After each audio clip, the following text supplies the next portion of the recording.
Well, g'day curd nerds. Today we're going to be tasting the Gouda.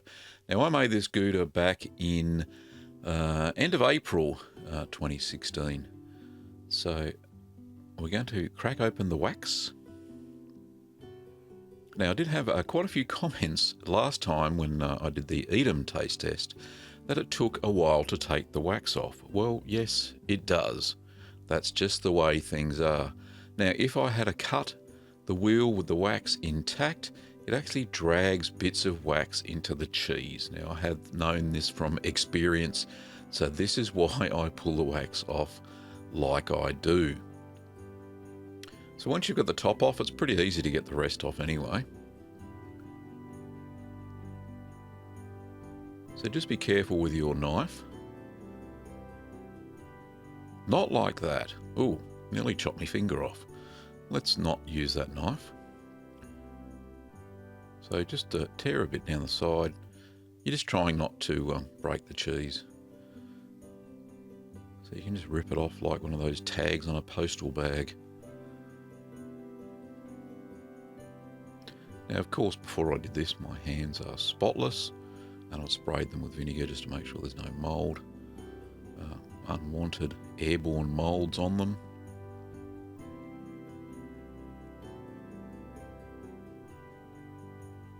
Okay, so then once you break the seal, it comes off in one piece.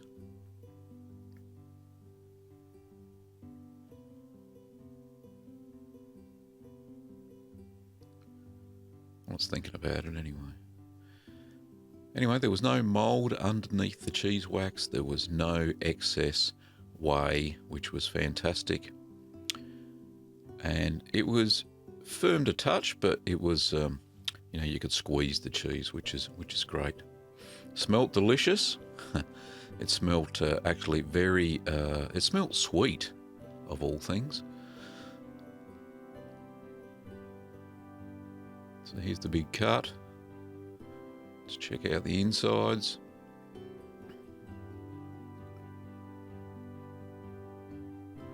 Nice. So a little bit of eye formation, nothing to worry about.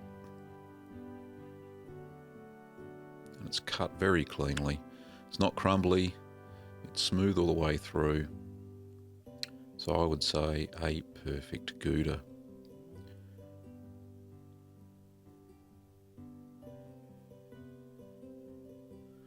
Now I'm just cutting it up into quarters now so I can vac pack some of the pieces. I'll let it age for a few more weeks in the cheese cave, but I will keep about half the wheel for eating. I'll share some at work, which will be fantastic. I'm sure they'll enjoy that, as they have been lately.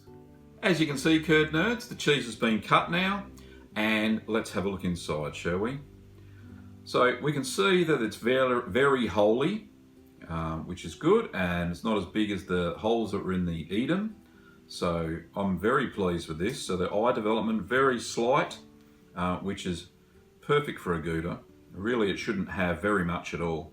So that's really good. So let's just try some of this, shall we? I'll use the big knife, shall we? Let's get some of this cheese out of the way.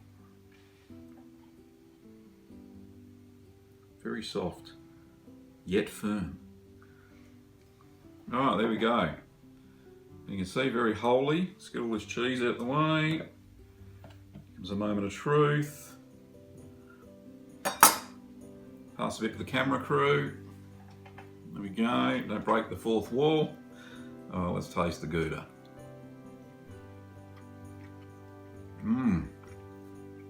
Oh, that's lovely. Really, really nice. And creamy, isn't it? Just how it's supposed to taste. Yes, I do believe so. Now I was talking to a hang on, I just finished my mouthful. I was talking to a South African friend of mine at work yesterday, and he mentioned that Gouda in Afrikaans is pronounced Gouda. So Gouda, maybe that's because Afrikaans language stems from Dutch in the Netherlands. Maybe that's how you pronounce it. So Gouda it is, or Gouda. So there we go, very delicious cheese. as I said, a little bit of eye formation, fantastic. Tastes lovely. It's a little bit more. It's got a little bit more flavour than Edam, a little bit richer, I would say. And I think that this is a very successful cheese. So go ahead, check out the recipe, and you'll find it over here somewhere in the card, and get stuck into your cheese making.